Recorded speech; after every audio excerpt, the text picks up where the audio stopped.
Hi friends, అందరికీ నమస్కారం అండి.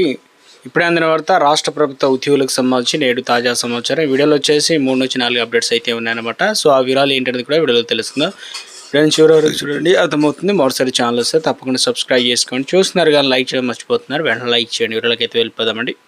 మొట్టమొదటి అప్డేట్ అయితే రావడం జరిగిందండి. ఇక రాష్ట్రంలో పలువురు ఆర్టీఓలకు జిల్లా రెవెన్యూ అధికారులుగా పదోన్నతులు కల్పించడంతో పాటు అంటే ప్రమోషన్లు అన్నమాట. మరికొందరు డిప్యూటీ కలెక్టర్లుగా బదిలీ చేస్తూ రాష్ట్ర ప్రభుత్వం ఉత్తర్వులు అయితే జారీ చేసింది. ఈ మేరకు గురువారం రెవెన్యూ శాఖ ముఖ్య కార్యదర్శి లోకేష్ కుమార్ ఉత్తర్వులు అయితే జారీ చేయడం జరిగింది. తాజాగా ఏదైతే పదోన్నతులు కల్పించిన వారిలో యాదాద్రి జిల్లాకు చెందిన వారు మొత్తం మీద అయితే రెవెన్యూ శాఖలో పదోన్నతులు బదిలీ అయితే ఉన్నారు. పలువురు ఆర్డీఓలు పదోన్నతులుగా, మరికొంతమందికి అయితే ఇక డిప్యూటీ కలెక్టర్గా పదోన్నతులు కల్పించినట్టుగా మనకు అప్డేట్ అనేది ఇవ్వడం జరిగిందండి. సో మరొక అప్డేట్ అనేది ఇవ్వడం జరిగిందండి. సో ఇందులో వచ్చేసి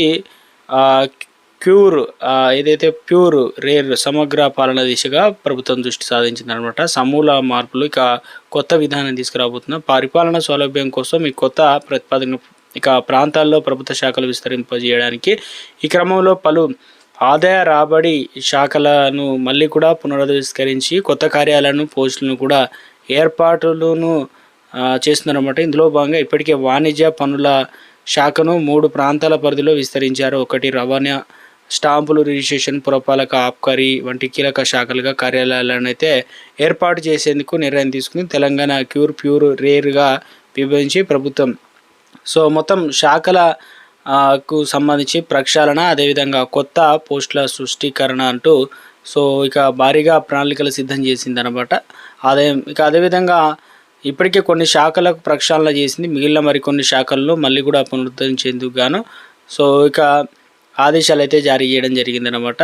సో అప్డేట్ అయితే ఇవ్వడం జరిగిందండి. దశల వారీగా మిగతా శాఖలు పటిష్టంగా పోలీస్ శాఖను కూడా తీర్చిదిద్దేందుకు ప్రణాళికలు అయితే రచిస్తున్నట్లుగా ఒక అప్డేట్ అనేది ఇచ్చే ప్రయత్నం అయితే చేయడం జరిగిందనమాట.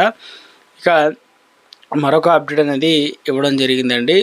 రాష్ట్రంలో వైద్యుల బదిలీల ప్రక్రియ జారీ చేసిన జీవో 38 అనేది నిబంధనలకు అనుగుణంగా అయితే జరగడం లేదని చెప్పేసి రాష్ట్ర ప్రభుత్వ వైద్య సంఘ జీడీఏ ఆందోళన వ్యక్తం చేయడం జరిగింది. ఈ మేరకు గురువారం రాష్ట్ర అధ్యక్షుడు డాక్టర్ నరహరి అధ్యక్షతన జరిగిన అత్యవసర సమావేశంలో బదిలీల ప్రక్రియలు పూర్తిగా పారదర్శకతగా పాటించాలని ప్రభుత్వాన్ని అయితే డిమాండ్ చేయడం జరిగిందనమాట. సో ఒక అప్డేట్ అనేది ఇచ్చే ప్రయత్నం అయితే చేయడం జరిగిందండి. మరో అప్డేట్ అయితే ఇచ్చారండి. ఇక్కడ వచ్చేసి ముఖ్యంగా తెలంగాణ రాష్ట్ర ప్రభుత్వం తీరుపైన ఇక ఇందులో ప్రధానంగా చూసుకున్నట్లయితే 6 DAలు పెండింగ్లో పెట్టడం దారుణం అంటూ ఒక అప్డేట్ అనేది ఇవ్వడం జరిగిందండి. ఇందులో వచ్చేసి ఖైరతాబాద్లో జలమండలి గేట్ మీటింగ్ పాల్గొన్న ఆయన మాట్లాడుతూ కాంగ్రెస్ ప్రభుత్వం ఉద్యోగుల కార్మికుల ఘోరంగా మోసం చేసిందని మండిపడ్డారు. దేశం లెక్కలేని విధంగా తెలంగాణలో ఏకంగా 6 DAలను పెండింగ్లో పెట్టడం దారుణమని రాష్ట్ర ఆయుర్వేద దినోత్సవ సందర్భంగా ఇక కొత్త పిఆర్సీకి సంబంధించి ప్రకటన పైన వస్తుందని ఉద్యోగులు ఆశగా ఎదురు చూసినా కూడా నిరాశ మిగిలిందని. సో ఇక ఎందుకంటే ఉద్యోగులకు సంబంధించి ఇవన్నీ కూడా పెండింగ్లో పెట్టడం దారుణమని, అదేవిధంగా రాష్ట్ర ఆయుర్వేద దినోత్సవం సందర్భంగా జూన్ 2న కొత్త పిఆర్సీ ప్రకటన వస్తుందని ఉద్యోగులు ఆశగా ఎదురు చూసినా నిరాశ మిగిలిందని. సో ఇవన్నీ కూడా ఇవ్వాల్సి అయితే ఉండేది కానీ ఇవ్వకుండా అలాగే ఉన్నారని, అదేవిధంగా ఏడాది క్రితం పటాన్ చెరువు సిగాజీ పరిశ్రమలో బాయిలరు పేలి చనిపోయిన కార్మికులకు కుటుంబాలకు ₹1 కోటి పరిహారం ఇస్తామని చెప్పి ఏడాది గడిచినా ఇప్పటి వరకు ఎలాంటి అతిగతి లేదని దుయ్యబట్టారు. జిహెచ్ఎంసీ ఆర్టీసీలో సింగరేణి కార్మికులకు ప్రభుత్వం పూర్తిగా ఇక వంచిందని 2.5 ఏళ్ళు గడుస్తున్నా కనీసం పిఆర్సీ ప్రకటన లేకపోవడంతో సో ఇక ప్రభుత్వం వైఫల్యాన్ని నిదర్శనమని హరీష్ రావు అయితే వ్యక్తం చేశారన్నమాట.